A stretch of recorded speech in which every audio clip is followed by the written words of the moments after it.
My son slapped me 18 times in front of his wife, and the 18th time was the one that cost him the roof over his head. They were not physical strikes. I am a 68-year-old woman. And if my son ever laid a hand on me, I would have broken his fingers. No, these were quiet, calculated blows to my dignity. They were small moments designed to remind me that I was no longer the matriarch of my own home, but an inconvenience taking up space. My name is Regina Maxwell. 3 years ago, my husband passed away, leaving me with a beautiful 4-bedroom house in a quiet suburban neighborhood. It was paid off. It was mine. Shortly after my son Arthur asked if he and his wife Fiona could move in. They were renting a pricey loft downtown and claimed they wanted to save up for a down payment on their own place. I loved my son, so I opened my doors. That was my first mistake. The first slap happened on a Tuesday morning. I came down to the kitchen to make my usual pot of coffee. My vintage percolator, a gift from my late husband, was gone from the counter. In its place sat a massive stainless steel espresso machine. I found Fiona sitting at the island typing on her laptop. When I asked where my coffee maker was, she didn't even look up. "I threw it out! Regina!" she muttered casually, scrolling on her screen. It looked entirely too dated. It was ruining the aesthetic of the kitchen. "You can use the new machine, just don't break it." She didn't call me mom. She didn't ask. She just threw away my property. Arthur walked in a moment later, pouring himself a cup from the new machine. I looked at him, expecting him to correct his wife. Instead, he shrugged. "She's right, Mom. The old one was junk anyway." I didn't yell. I didn't cry.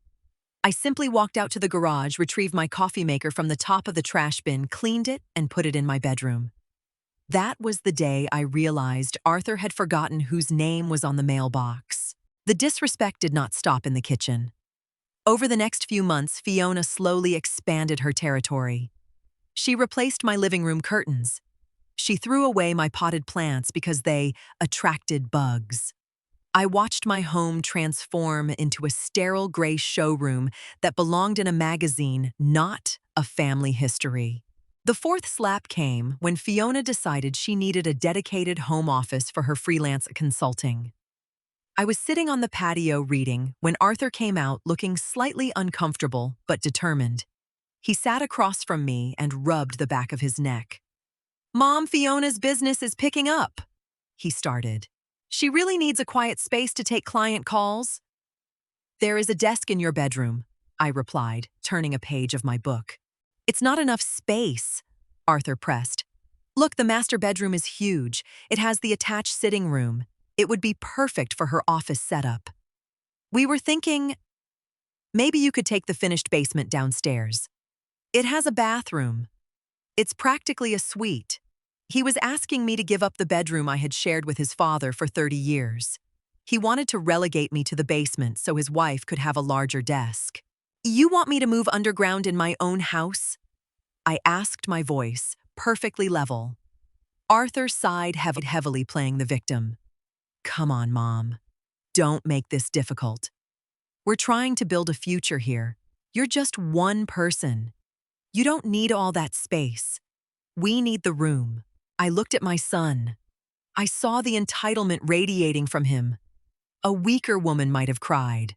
A more combative woman might have screamed. I simply closed my book and stood up. "I will have my things moved by tomorrow evening." I packed my clothes and my memories into cardboard boxes. I moved down to the basement. It was cooler down there and much quieter.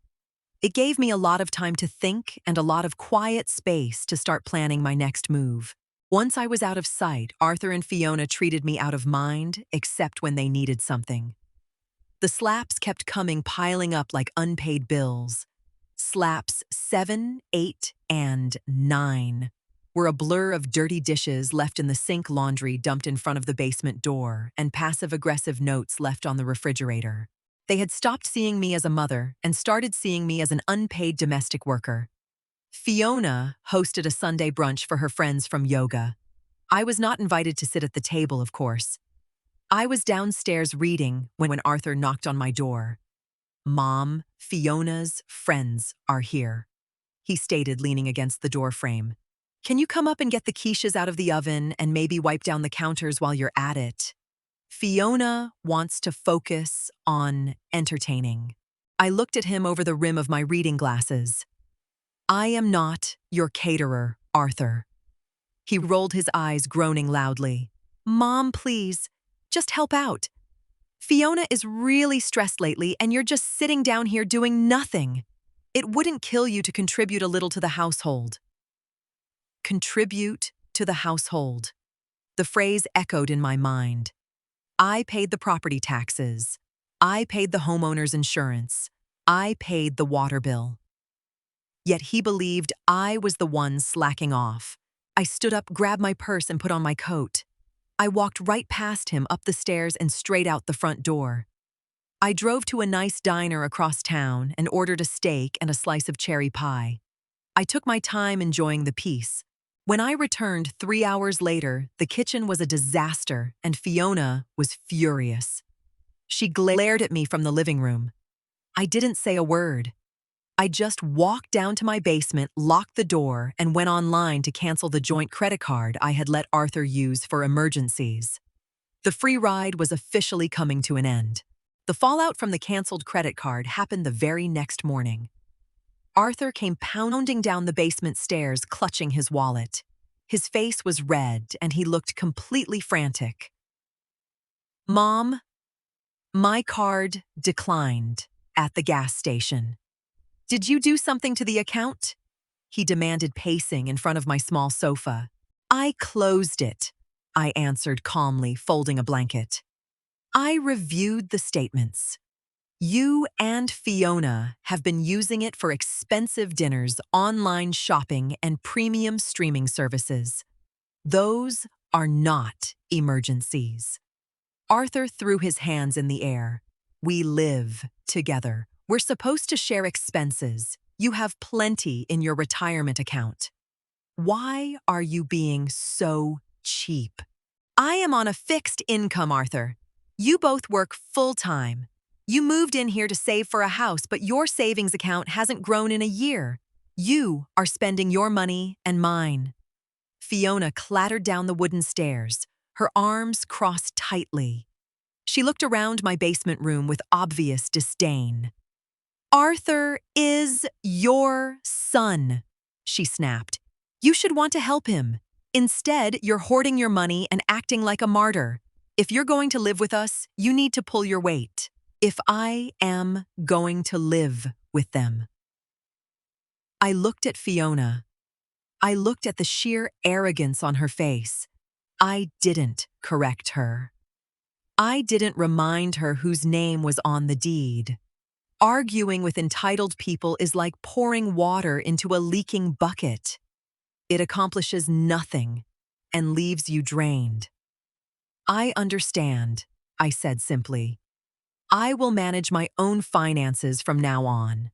They took that as a victory and stormed back upstairs. The next day, I went to the bank. I moved my personal savings into a new account at a completely different institution. I rented a small safety deposit box and placed my husband's watch, my birth certificate, and the original deed to the house inside. I was untying every single string that attached me to them. The final blow, the 18th slap, arrived on a rainy Friday evening. Arthur and Fiona were hosting a dinner party for some of Arthur's colleagues.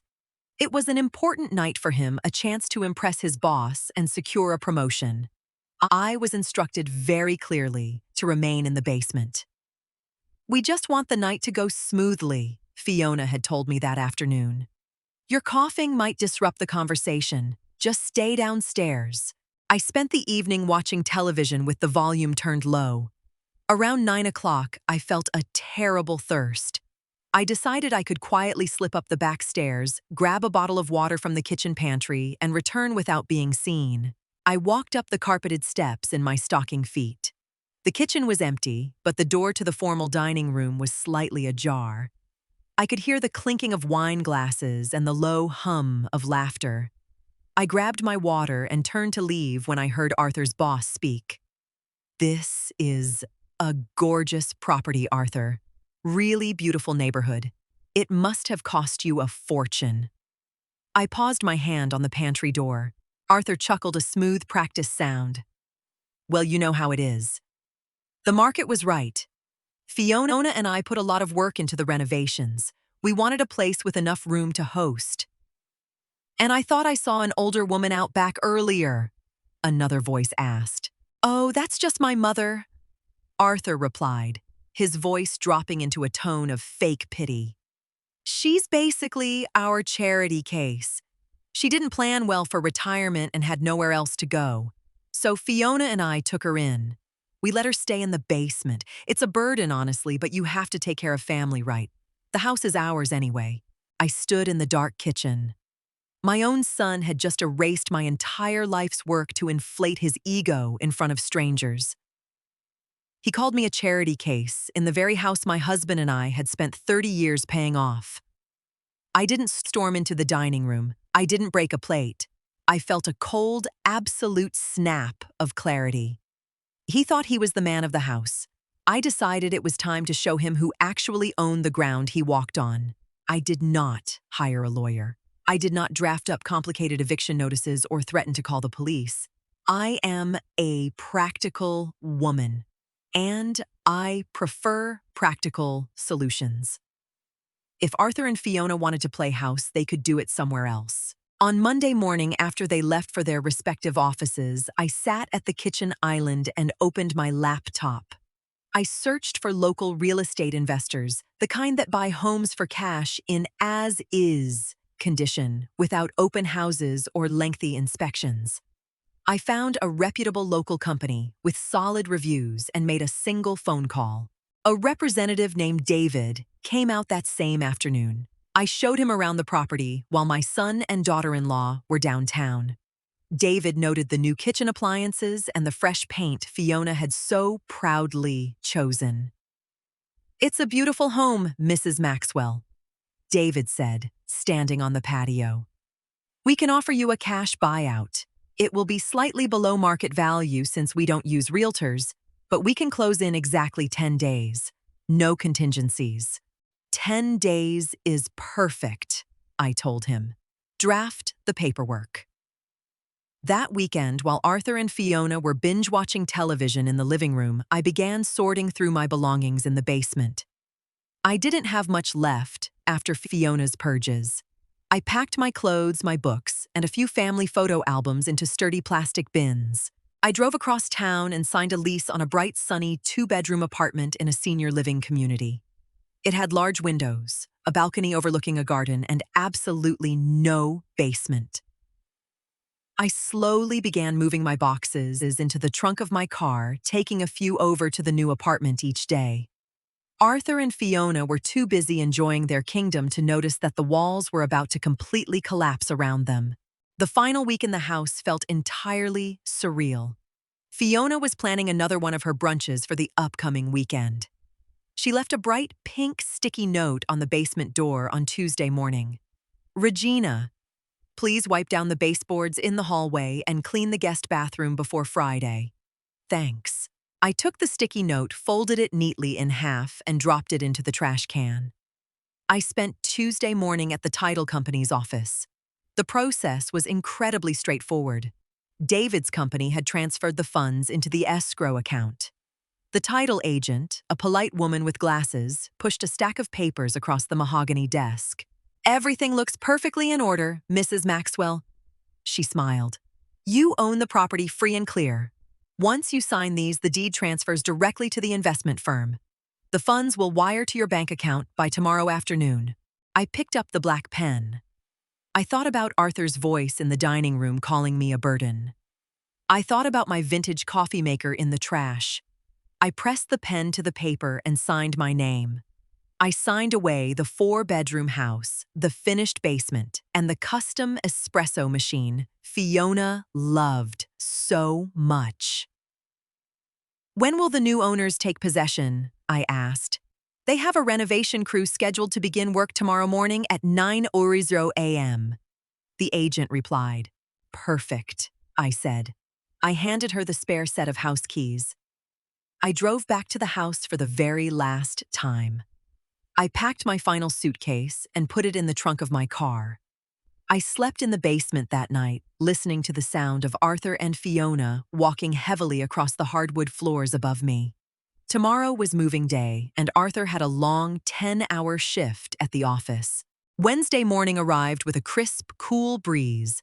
I woke up at 6:00 a.m. dressed in comfortable slacks and a sweater and made myself a cup of tea using my old percolator. Arthur and Fiona were rushing around upstairs getting ready for work. Fiona complained loudly about the traffic, and Arthur muttered something about an important meeting. They didn't even look down the basement stairs to say goodbye. I heard the garage door open, the heavy thud of their car doors shutting, and the engine fading down the street. I washed my teacup, dried it, and packed it into a small canvas bag. I walked through the house, checking every room. I left the furniture; it was mostly pieces Arthur and Fiona had bought anyway. I took only what was mine. At exactly 8:45 a.m., a heavy white contractor van pulled into the driveway, followed by a pickup truck pulling a large commercial dumpster. David, the buyer, stepped out of the truck holding the keys I had given the title company.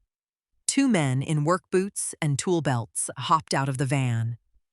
I walked out the front door and met David on the porch. "Good morning, Mrs. Maxwell."